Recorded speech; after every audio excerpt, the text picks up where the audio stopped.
హుస్సేన్ సాగర్లో దూకి ఆత్మహత్య చేసుకోబోయిన వారికి కౌన్సిలింగ్ ఇచ్చారు పోలీసులు. సైకాలజిస్టులతో లైఫ్పై క్లారిటీ ఇచ్చారు. వారి ప్రాణాలు కాపాడిన సిబ్బందిని అభినందించారు అధికారులు. ట్యాంక్ బండ్లో ఆత్మహత్యలు నివారించేందుకు సెంట్రల్ జోన్ పోలీసులు వినూత్న కార్యక్రమాలు చేపడుతున్నారు.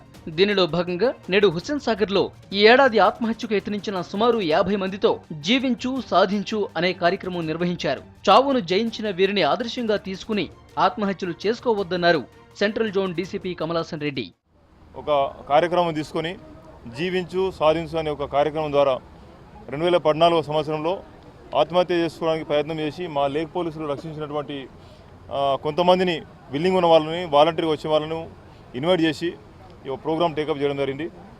వాళ్ళ ఎక్స్పీరియన్స్ ద్వారా వాళ్ళు ఏదైతే క్షణికావేశంలో ఆత్మహత్య చేసుకోవాలని చెప్పి నిర్ణయం తీసుకొని ఇక్కడికి వచ్చి ఆత్మహత్య చేసుకోకుండా మేము కాపాడిన తర్వాత వాళ్ళు ఏ రకంగా ఫీల్ అవుతున్నారు, ఆత్మహత్య చేసుకోవడం నిజంగా అవసరమా, చిన్న చిన్న సమస్యలకు అవసరమా అనేది ఒక మెసేజ్ను వాళ్ళ ఎక్స్పీరియన్స్ ద్వారా ప్రజలకు చేరవేసి మీడియా ద్వారా చేరవేసి 2015 సంవత్సరంలో హుస్సేన్ సాగర్లో ఎటువంటి ఆత్మహత్యలు లేకుండా చూడాలని చెప్పి ఒక ఉద్దేశంతో ఈ కార్యక్రమం టేకప్ చేయడం జరిగింది.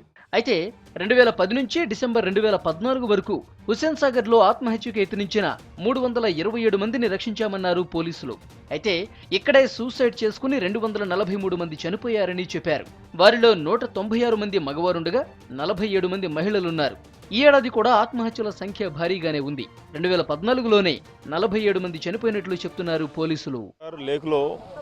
లేక్ పోలీస్ అనేది ఒక ప్రధాన విభాగం పనిచేస్తుంది. అవుట్ పోస్ట్, అది చిన్న అవుట్ పోస్ట్.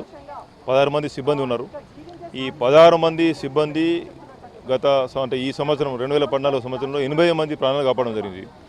దీన్ని స్ఫూర్తిగా తీసుకొని గత 5 సంవత్సరాల్లో మేము స్టాటిస్టిక్స్ తీస్తే 327 మంది ప్రాణాలను లేక్ పోలీసులు కాపాడడం జరిగింది. అయినప్పటికీ కూడా 243 మంది 243 మెంబర్స్ చనిపోయినారు. క్షణికావేశంలో తీసుకునే నిర్ణయాలు ఆత్మహత్యకు కారణమవుతాయన్నారు సైకాలజిస్టులు. ఒంటరిగా మాట్లాడుకునే వారిపై చుట్టుపక్కల వారు కాన్సన్ట్రేట్ చేయాలని చెప్పారు.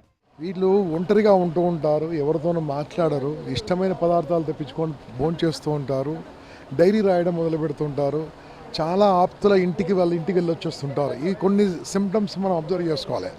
ఇటువంటి వాళ్ళకి ఏం కావాలంటే ఒక ఆప్యాయత కావాలి, ప్రేమ కావాలి.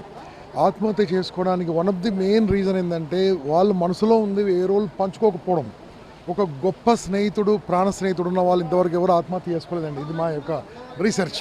ఎప్పుడు కూడా చేసుకోరు. అంటే ఇటువంటి వాళ్ళకు స్నేహితులు లేకపోవడం వల్ల.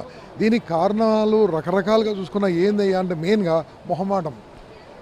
నా బతుకు వేస్ట్, నా జీవితం వేస్ట్, నేను ఎందుకు ఉండాలి, ఏం చేయాలి అని ఆలోచన వస్తూ ఉంటుంది. కాకుంటే ఒకటి బాగా వినండి, ఎవరు ఎంత గొప్ప వాళ్ళైనా సరే నలుగురు చేత విమర్శింపబడతారు, నలుగురు చేత నవ్వబడతారు. ఆర్థిక కారణాలు, కుటుంబ తగాదాలు, భర్త వేధింపుల కారణంగానే ఆత్మహత్యలు చేసుకునేందుకు నిర్ణయం తీసుకున్నామని చెప్తున్నారు బాధితులు. లేక్ పోలీసులు కాపాడి కౌన్సిలింగ్ ఇవ్వడంతో బతికి బయటపడ్డామంటున్నారు. ఇలా చనిపోతే ప్రాణం తిరిగి వస్తుందమ్మా, ప్రాణం చాలా విలువైంది కదా అని చెప్పారు. ఇంకా వాళ్ళు చెప్పిన తర్వాత మళ్ళీ జానకి మేడం గారు కూడా చాలాసేపు కౌన్సిలింగ్ ఇచ్చి బ్రతికి సాధించాలి, కానీ చనిపోతే మటుకు సమస్య పరిష్కారం కాదు, చనిపోయింది అప్పు చేశాను ఇంత తప్పు ఇంకేం రాదన్నారు. వాళ్ళు చెప్పిన ఆ కౌన్సిలింగ్కి, ఆ మాటలకి ధైర్యం తెచ్చుకొని నేను మళ్ళీ ఇంటికి వెళ్ళి బాగానే ఉన్నాను. నేను చెప్పేది ఏంటంటే క్షణంలో తీసుకున్న ఆవేశం ప్రాణం చాలా విలువైందని చెప్పారు సార్ వాళ్ళు. నిజమే, కానీ ఆ ఆవేశం కొంచెం మనం అంచుకుంటే ప్రాణం నిలబెట్టుకోవచ్చు నా 3 పిల్లల్ని నేను చూసుకోవాలి. ఇప్పుడు వాళ్ళ గురించి అనే ఇప్పుడు నేను బతికిన సార్ వాళ్ళు ఉన్నారు కాబట్టి, నన్ను సేవ్ చేస్తున్నారు కాబట్టి ఇప్పుడు మీ ముంగట ఉన్నా. లేకపోతే నేను అప్పుడే చనిపోయేదాన్ని. నేను చచ్చిపోతా, కానీ 3 పిల్లల్ని కూడా చంపాలనుకున్నాను చూడు, అది తప్పు నాది. అది కరెక్ట్గా ఆలోచించలేదు. అప్పుడు నాకేం తోచలేదు, అదే కరెక్ట్ అనుకున్నా. నేను నా మైండ్కి ఏదైతే తోచిందో అదే కరెక్ట్ అనుకున్నా, కానీ అది కరెక్ట్ కాదు. ఇప్పటికైనా సూసైడ్ చేసుకోవటం తప్పని అందరూ తెలుసుకోవాలంటున్నారు పోలీసులు, సైకాలజిస్టులు. ఇక్కడ పనిచేసే సిబ్బందిని కూడా పెంచారు అధికారులు. ఎంతో మంది ప్రాణాలు కాపాడిన సిబ్బందిని సత్కరించారు.